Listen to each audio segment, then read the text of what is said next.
Warning, the following may contain mudmen.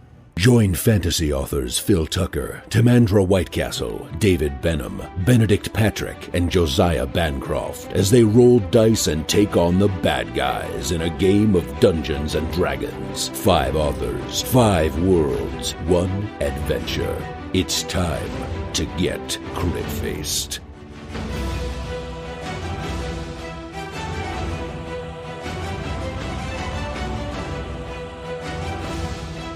Previously on Crit-Faced. Victory! The final berserker has fallen, and John Mallarmé has retrieved the gem belonging to the Wizard of Wine's winery. Now, all that remains is to return the item to its rightful owners. I think we should probably take this green gem and see if we can sell it. I don't know how the rest of you feel about that, but it seems like it would be worth maybe 500 gold, which, as I recall, is something we might need in the future. I could use a little more healing. Lord Talfrin slumps over by the stone wall. And is there any more danger coming? Anyone see any more of those druid creatures? I don't dare call them humans. I think we should inspect around a little bit. I worry that there's an imminent threat. I just have a bad feeling. How is everyone doing for health, actually? I'm 11 down. I'm 12. I'm 8 down. I can't do math. I have 27 points left. Okay. So, what's the plan? I will cast my eye. Yeah, sorry. Nope, go for it. Can we investigate the area? See if something else is going to jump out of other scary stone cairns, I think. Yeah, absolutely. Would you like to take an investigation check? Let's do it. Okay. Ooh, a 7. I stay by the stone wall. Just slump there. I got a 4. Brilliant. Natural 1. 15. So basically, everyone else says, yeah, but Master Son is the only one. Actually, so while the rest of them are slumped in a heap, recuperating, Master Son wanders around. You certainly see the areas where the 6 humans had dug themselves under the ground, and they were basically just lying there almost as if in wait. There doesn't seem to be any other areas that are similarly disturbed, and you certainly don't wake anything as you trek around the stone circle. You guys entered from the north of the stone circle. There was a gap in the wall, but I think you guys actually ended up leaping over it. Obviously, the wicker figure is in the center. It's actually slightly off to the west in the center, but to the south of the stone wall there is a small opening in the wall there as well. A smaller opening than the one off to the north. The north seems to be the main path away from Yester Hill, but to the south you see there's a very small path that leads away from the stone cairn down the hill a little bit, but there's a copse of dead trees maybe 100 feet just to the south of the stone wall, down the slope a wee bit. I would just say to the group, if we are feeling a little, trepidation about this situation, should we not try to take a long rest? I could summon my tiny palace. We could all huddle inside and listen to a few of my more stirring ballads as we recoup. All for it. Elements of that sound wonderful, but there are certain particulars that we could discuss. All right, Big Spoon. Your magical palace was invisible from the outside, right? Yes, it's impenetrable. Yes, let's do that. Oh, it's not invisible from the outside, though, is it? What does it look like from the outside? It's camouflage. You can't see it. It's your eye slips off of it as if it were an eel. Sir, I would like to suggest that you're making that up. No, I read about it in a book. Let's see. That spell totally changes at 6th level. Yes. No, I mean, I remember right here. I'll look through my papers. But it certainly is impervious. That's right. It's an immobile dome of force. Blah, blah, blah, blah, blah, I can make it look however I wish from the outside. Okay. It's opaque from the Yes, outside you of can. any color You can choose. make it look like what you want. Right, so I will make it look like a pile of bones. Okay. I will discourage anyone from going through it, I would think. This is Ravenloft. People gravitate towards pile of bones. Well, we could. What do people not like? Dental floss. What do you guys think? Leaves. It could be leaves. A pile of leaves. Very innocuous. Can you actually make it look like things, or just a color? I can do anything. I am a magician. There we go. In that case, how about a pile of rocks? So we just look like another cairn.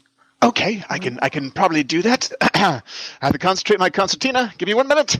Here we go. All right, so No, it's, any color that you choose. Okay, I'm going to go with stone color. Everyone gather around, getting close. McRag, you too. All right. And I pull out my concertina. This takes a minute, so let's be quiet. And then I play my marvelous song, and the dome blooms around us. Okay, Hawk. I'm sorry, I've always wanted to do that. Guys, so what's everyone doing? So, what are we going for? A long rest or a short rest here? Long rest would be long rest would be. Mm-hmm. Yes, Because we're all like very exhausted and wounded. I don't think we've actually had. Do we have a rest at the when we were at the winery? The vinery. That sounds very German of me.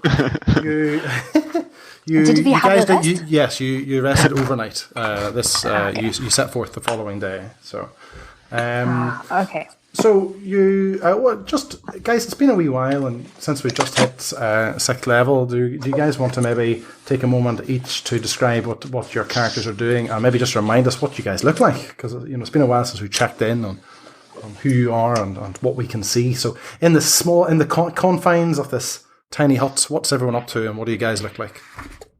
All right. Well, Lord Talfrin is a distinguished, very noble-looking nobleman. He lies out because he's badly wounded, but he's making a big show of not making a show of it. And he's wearing a dark leather duster. He's got those barber lamb chops that connects to his mustache with a bare chin, a monocle, a tousled mane of gray hair. He looks very professorial. No doubt was an incredibly handsome man in his youth, but now he's gotten a bit craggy.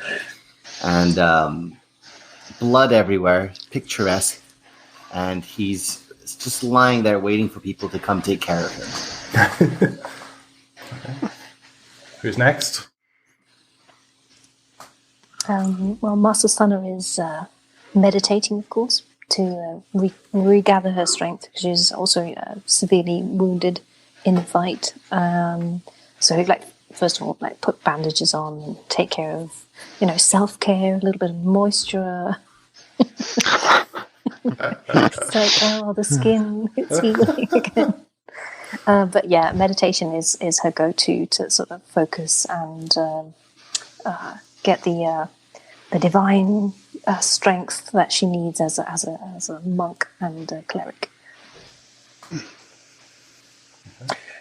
Kellen McRag is a big, burly, barbarian with bad breath and other foul smells that emanate from him.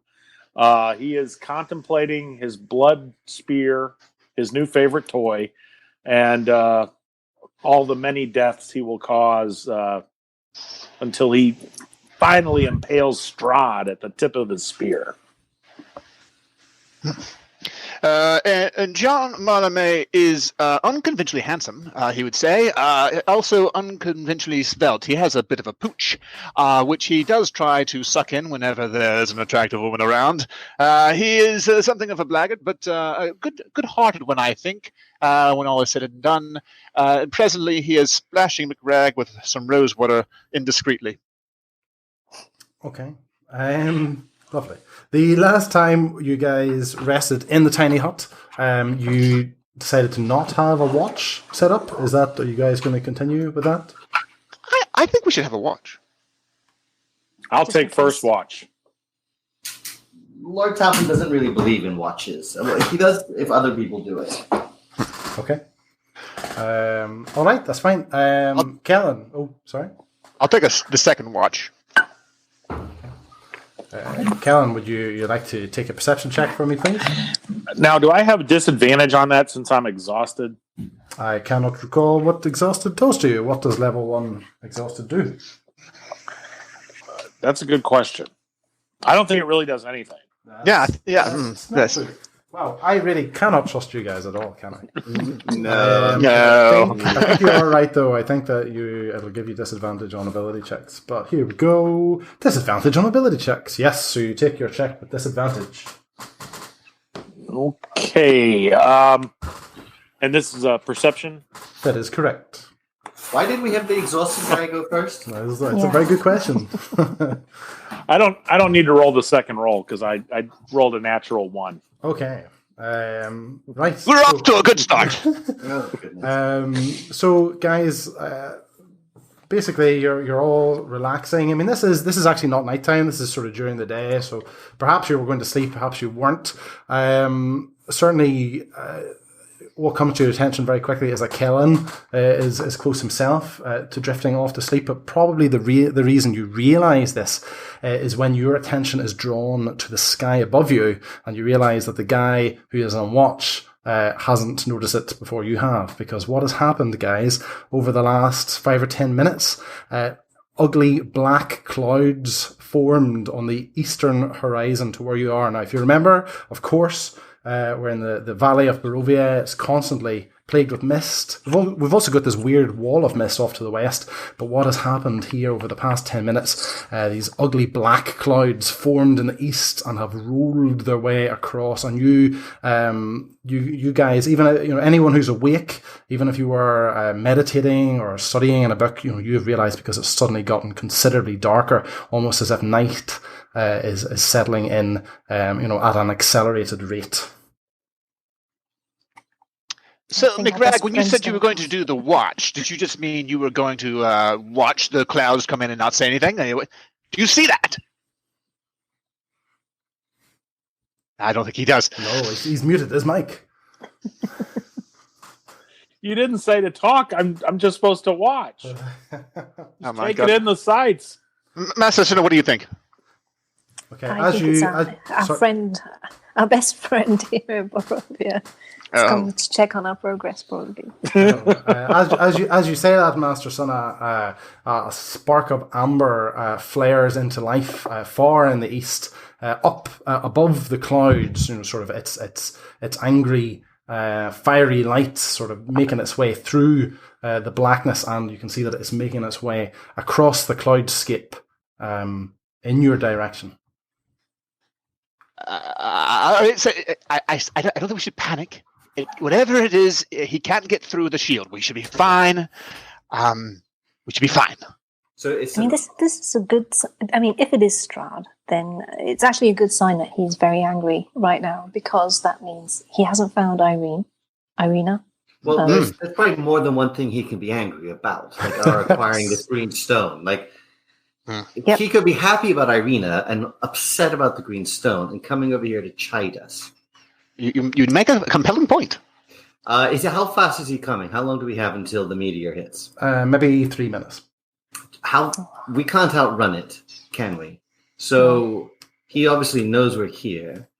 I think the best thing we can do is put forth a convincing display of nonchalance to sort of shake his confidence when he arrives. If he catches us scurrying away like rabbits, then he will feel like he has the upper hand. But if we greet him with disdain, as if he's thrust himself upon us without an appointment, that may shake his sort of poise a little bit and give us the upper hand. Maybe this is where Jean pretends to be the Morning Lord. I don't think that's going to work. It always Brilliant. works. That's always brilliant. works. I don't think it is. I say that he can antagonize us from the outside, but he can't come in. And this magic dome lasts for 12 hours. We'll be fine as long as we don't walk outside of the 15 feet. Okay. We're about 1 minute away now. The wind course, I could be wrong. is whipping up a bit outside the dome. So we've benefited from the long rest already, of course. Oh, no. This was... We've regained all our spells. This is maximum 15 minutes since you guys sat down. So short rest. No health has healed. No short rest. Short. Short rest is half an hour long. So there's no change at the moment. Still have an exhausted Kellen. Still 12 hit points for our friendly monk. It's not good. Okay, I'll be honest with you all. I have no powerful spells left. I've used all my sorcery points.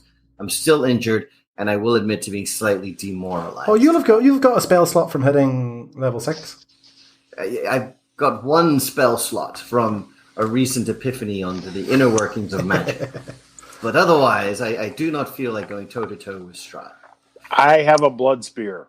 I say we put you outside the hut, and we'll cheer you from within. I say no one leaves the hut. I don't have any spells left either. In the hut, maybe. Stay in the hut. In fact, we should all just try to sleep. Let's get a long rest. We'll put bags over our heads. Kellen, can you start snoring, please? That always knocks me out. There is a horrific noise from the sky above. It takes you a moment to realize what it is, but it's actually the neighing of a horse, but amplified just to demonic proportions. And as you hear this whinnying sound, the object that is creating the flames in the sky lowers down and penetrates through these black clouds, and you can see what is actually causing these red flames is actually a horse. It is a black horse, but the mane and the tail of this horse is on fire.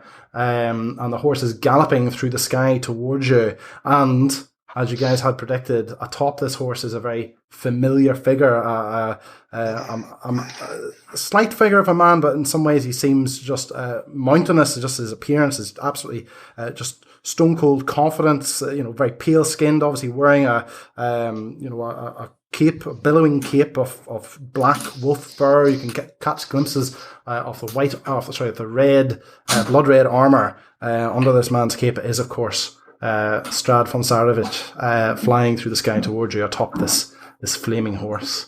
I turn to my companions and I say, "Well, you have to admit he does have style. I mean, that is. It is an entrance, yes. Yes, I would put him on the stage. Fire.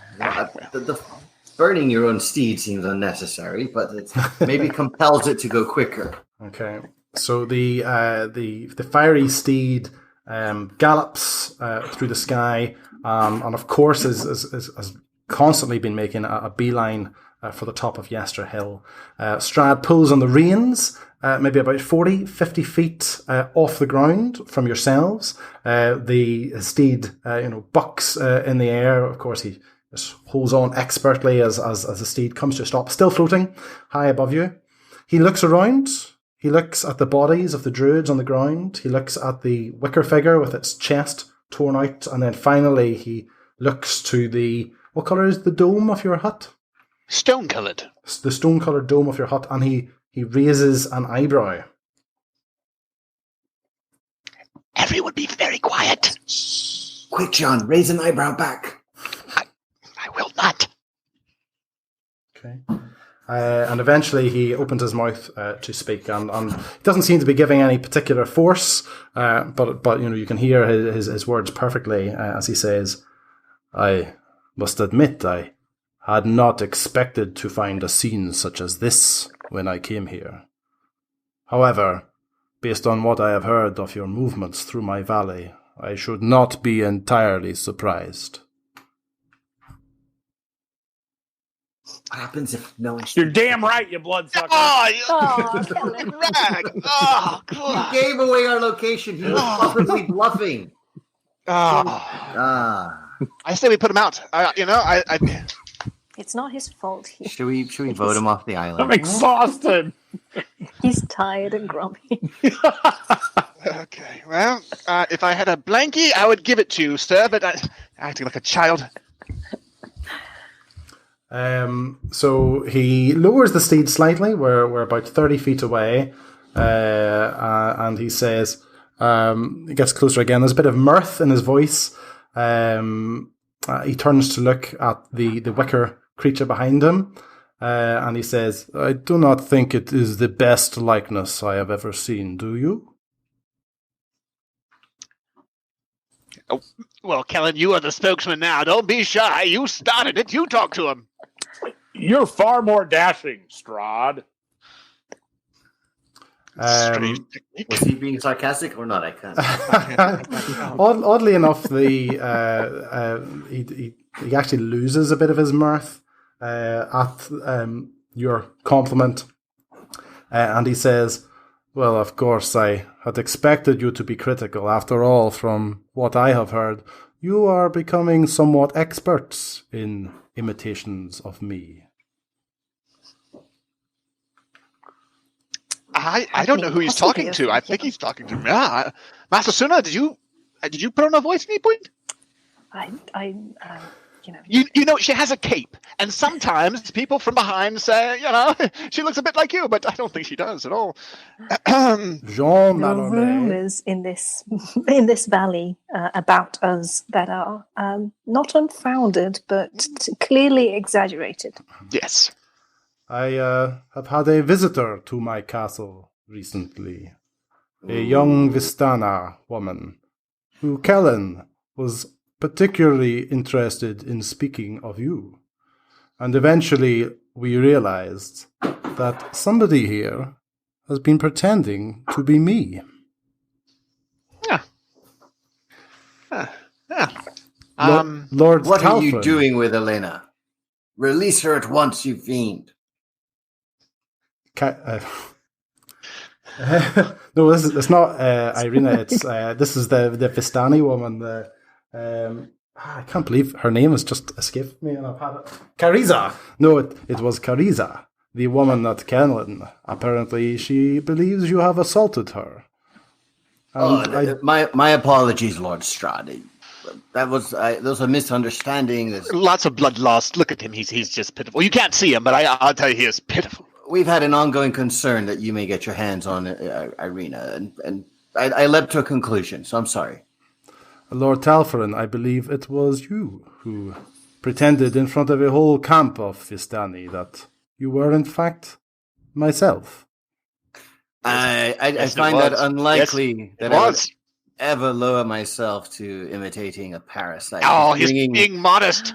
The entire land to a state of perdition and ruling through fear like a common bully who does not realize when he's outstayed his welcome and should be shuffling off the mortal coil. And Jean Mallarmé, from my conversations with poor departed Doru, I believe you have also taken your turn at imitating me. Perhaps if this competition continues, my friends, I may have to declare one of you the winner and find a suitable way of rewarding you.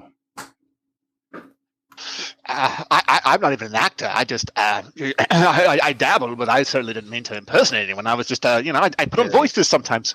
John, can we quote you on that down the road? Look, he's a very frightening man. His only power is if you allow him to wield it over you. The best way. He is very powerful.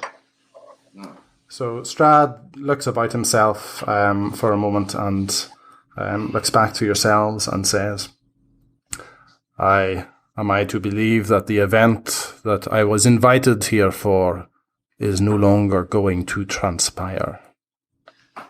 It depends. What was this event going to be? Perhaps we could stand in and, was it some sort of arcane or profane ritual? Or what was going on here? Yeah, Strahd, do you want to engage in a profane ritual? You can tell he seems to be tiring of this conversation and rolls his eyes a bit at you, and he says, honestly, I was given little information from the druids. I was not even certain if I would show up. It is of little matter to me. However, since Lord Talfrin, you have already brought up the subject of my beloved Irina, and It's not yours. He trots the horse slightly closer to the hut. I would take it as a great kindness if you would tell me what you have done with her. She's dead. Do you want to take a deception check on that? Yes. great because we're just like a bunch of lying murder. That's Well, set fire to everything. I have a 13. Okay. So he just remains absolutely stoic faced because he's still, at the end of the day, he's still staring at the stony coloured dome of this hut, and he say, and his face gives nothing away. But he just says, "Would somebody else like to attempt to tell me the truth before I consider getting angry?" I would like to point out that I've been very polite. I'm the only one here I think you can trust because I am absolutely terrified of you, and I think that that's something you can respect. So I will tell you that we have no idea where she is. We lost her a long time ago. I couldn't tell you where she is. Last time we saw her, you couldn't see her. That was the last time we saw her. I have no idea where she is. He's just studying the dome intently, and he says, "In the reports I have had of your travels across the valley, nobody has seen Irina since we last met. I know her brother remains in Vallaki, but if indeed you have lost her, there cannot be many places left in the valley for her to hide." He trots his horse ever closer. He's about 20 feet away from you guys now. It honestly feels as if he's looking right at you, as if the dome isn't obscuring his vision at all. And he, again, no smiles. I mean, the smiles have left him now, and he says, "I have allowed you to survive in my realm for this long because you amuse me, and you have persisted considerably longer than most other visitors I have drawn here. But I want to be clear, I am extremely serious when I say that Irina belongs to me, and if you find her again, I expect her to be brought to me at Ravenloft as soon as possible." Absolutely. Absolutely. It would be a pleasure. Failure to do so will mean all of your deaths. Yeah. No. Lord Talfrin bristles and steps forward and says, "I make no deals with the devil." I'm willing to bargain. He doesn't really react to any of what you guys have said. It's almost as if he wanted to issue the statement, and after that, he's not really reacting to yourselves at all. Can we have your horse if we bring her to you? Asking the important questions. He cracks half a grin when you say that, Kellen, and he says, "There will be ample rewards for those who manage to win my favour, Kellen MacCrag. This horse would be only the beginning." I like the sound of that. So he trots the horse down to the ground now. We're right outside the tent. You can actually hear you can see the steam coming from the horse's nostrils as it breathes out, and little flames sort of flicking with it. And the half grin that he had cracked there when he was speaking to Kellen blooms into a full toothed smile, and he says, "One last parting word of warning. You have now been responsible for the deaths of a good handful of my brethren, poor innocent Doru, as well as the vampires that you destroyed in Vallaki. It is quite an irritation to have to replace them. I do not wish to have to do so again. I will warn you now, for every one of the vampires that you kill from here on, I will kill one of your number as well. But since you are not willing to show me your faces, I think I shall retire to my castle. I hope to meet again soon." And he moves as if to make off. And does so. So the horse turns around, canters back into the sky, and returns in very much he disappears in very much the same manner as he came. Goes back into the blackness of the clouds. You can see the fiery horse carry him back off to the east, and as he moves, so does the storm front, and the clouds just roll back along behind him. I turn to McCrack. Really? How much for the horse? That's what you had to ask? First you antagonize him, like we could have just hidden quietly, or antagonize him and ask him for the horse. You be like me, be servile to his face, and then stab him in the back. That's how you will defeat Strahd. I want the horse. Oh my god. Think how it would go with the blood spear. Oh. If I had a blood spear and a flaming black horse. Why can I picture McCrack saying this in tears over an ale like years down the road? I just wanted the horse, guys. I could have been somebody. Well, as awful as that was, the good news is it didn't take very long. We could still finish our long rest, couldn't we? Yes. I believe so. Back to the important stuff. Yes. Let's. Yes. That's Strahd, always ruining our naps. Just forget the flaming horse and the vampire man and close your eyes and go to bed. What's so hard about that? Yes. Okay. Well, my watch went well. Who's up next? Now your watch has ended? I don't think so. You're just getting started. I will take the first watch. Okay. Guys, we're going to say that the rest of the watches continue uneventful. And you guys regain all your hit points back to full. You regain all your spell slots back to full. Hooray! And it's actually it's still let's say we've sort of slept into the night, because you were kind of in the afternoon. You began your rest, so it's about 8 hours. So we're kind of in the middle of the night when you guys have realized you're back up to full strength again. What's the plan? Crit Faced is a weekly Dungeons & Dragons podcast. To make sure you never miss an episode, and to get an exclusive prequel episode of the podcast where you can find out what our characters were up to before this adventure began, head over to critfacedpodcasts.com and join our Crit Faced fan group.